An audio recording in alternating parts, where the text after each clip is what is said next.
3 days left until the general election in November.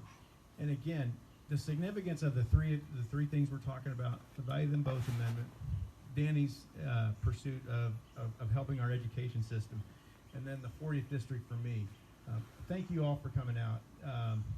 4 months ago, I had no idea that I'd be up here doing this, and I see David French laughing or grinning over here.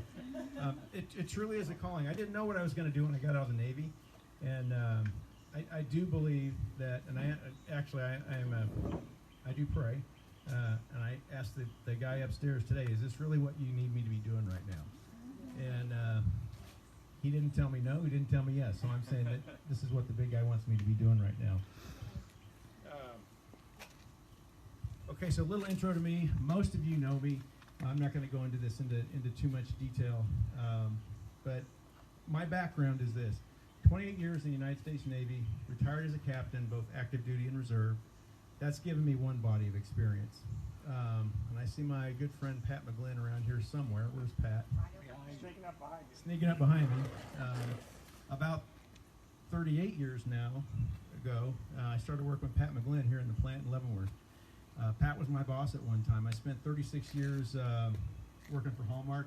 Retiring there in January of 2020, Hallmark gave me a body of leadership experience that gave me an appreciation for this community who's here, what this community stands for. And when you add those two things together, when you add Hallmark together with the Navy, that's the body of work that I want to bring to Topeka. And that's the experiences and the skill set that I plan to use for you. Okay, so that's a little bit about me, and this is going to be this next thing is just a little bit of a recap. When I've gone out and talked to voters, there's 5 things, and this is, it may not be scientific, but these are the 5 things that voters tell me that are top of mind and important to them right now. First one's inflation, which shouldn't be a surprise in the economy. The second one is property taxes. The third one is, in this community, it's value them both. The fourth one, and I've not figured out a better way to say this, but it's what's going on in our schools. And a little bit, that's the things that Danny and I have talked about. And then the fifth one is illegal immigration on our southern border.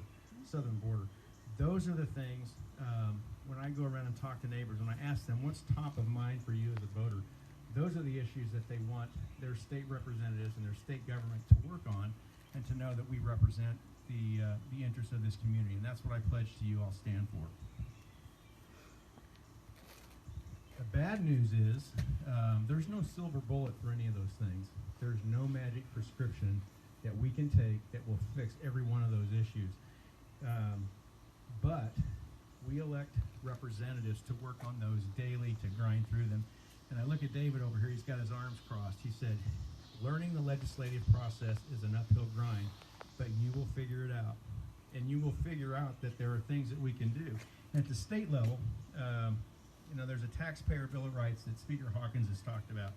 There is judicial reform that's possibilities. When you look at what led to the need for value them both. The way we select Supreme Court justices in this state goes back to 1958. That selection model is outdated, and there's a chance that we need to look at judicial reform. That's one thing. We've talked about and we've heard about the Parents' Bill of Rights.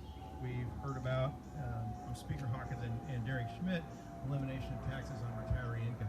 Those are some of the things that we can do, that we can hold our, that must be divine. Yeah, Danny was telling me earlier that it's either helicopters or jets occasionally are going to fly over here. But those are some of the things that we can work on. So what's my approach going to be? Real easy, 4 steps. First one is listen to the voters and get elected. Second one is learn the legislative process. And David leaves me, every time he comes over to my house, he brings me what he calls light reading. At this point, there's probably 450 pounds of Kansas legislative stuff scattered throughout my house. And it's not light reading, I can tell you that. The third thing, upon election, work with leadership for committee assignments. And some of you who've heard me talk, whether it's the Commerce Committee, whether it's taxation, whether it's military affairs, there are places that I will, when I earn your vote, I'll earn your trust by working in those committees, and I pledge to do that. And the fourth thing is just actually going to work in January, and I'm ready to do that as well. Okay, little bit of a wrap-up note. She's up front. Many of you met and know Linda French. She is my treasurer. For those of you who are able to financially contribute, thank you. Again, I've talked about this being a learning process, and I have a much greater respect today than I did even 2 months ago for anybody who's ever done this, because when you try to put together information on a push card, a business card, remit envelopes, yard signs, big signs, what else is there, David? Koozies? Koozies, pens, everything. It takes support from friends, family, and others to make this happen, and I am very, very appreciative for those who are able to do that. But it's also the people who get out and they walk for you. It's also just seeing your yard sign someplace. So for all of those things that it takes to make a campaign work and run, I thank you. We're going to make this happen. We're going to make it work. I've been running on way too long right now. That's who I am. I'm running for Kansas House District 40. I would appreciate your vote and support. I guess there is one final thing I would do or ask is talk to your neighbors. And this kind of goes back to in the last, between the middle of June and really the last part of July, and I'll value them both as the issue. The amount of disinformation that's out there and the amount of confusion that has changed voters' opinions and conversations in that month time frame has been dramatic. So what I would say is talk to your neighbors. If you have information on an issue, get the right information out. Talk about the candidates, talk about the process, and just make sure that people are educated and informed. That's the best that I think we can hope for. And finally, I would say vote. Vote, vote, vote. I know in this state we can only vote once. It's not like Chicago or anything like that.